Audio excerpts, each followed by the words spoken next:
5월 20일 금요일 아침 뉴스타임 첫 소식입니다. 어제 강원도 강릉 과학산업단지에서 수소 탱크가 폭발하는 사고가 일어났습니다.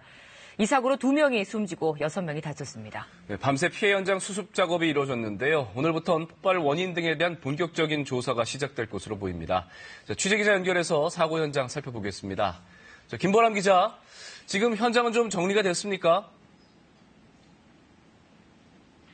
네, 어제 수소탱크가 폭발하면서 엄청난 피해가 났지만 밤사이 추가 피해는 없는 상황입니다. 소방당국은 어젯밤 7차례에 걸쳐 인명수색 작업을 펼쳤는데요. 매몰자는 없는 것으로 최종 확인됐고 현장에서 철수한 상태입니다. 현재 사고 현장에는 경찰이 외부인의 출입을 통제하고 있습니다. 폭발 사고가 난 것은 어제 오후 6시 22분쯤인데요. 강원도 강릉시 대전동 강릉과학산업단지 내 벤처공장에 수소탱크 3기가 폭발했습니다. 이번 사고로 시설에 견학하던 37살 권모 씨 등 2명이 숨졌는데요. 또 42살 이모 씨 등 6명이 중경상을 입었지만 생명에는 지장이 없는 것으로 알려졌습니다.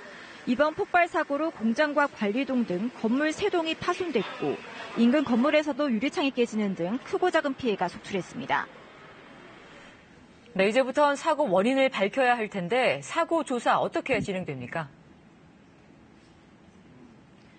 네, 조금 전부터 경찰이 속속 인력을 투입해 현장 조사를 재개할 준비를 하고 있습니다. 경찰은 어젯밤 사고업체와 시설 관계자를 불러 사고 당시 상황 등을 조사했는데요. 사고가 난 공장은 태양열을 이용해 수소를 연료전지로 만드는 곳입니다. 폭발 당시 현장에는 대구와 경기 지역에서 해당 시설에 견학 온 경영인 5명이 시험 가동 중이던 수소탱크를 지켜보던 중이었습니다.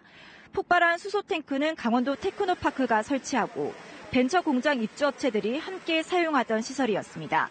수소탱크는 아직 국내에선 위험물로 분류되지 않아 소방 관리 항목이 아닙니다. 경찰은 오늘 사고 현장 CCTV를 확보하고 업계 전문가, 국과수 등과 함께 합동 원인 조사에 나설 예정입니다. 앞으로 수소탱크 설치나 가동 과정에 문제점은 없었는지 등을 집중적으로 살펴볼 것으로 보입니다.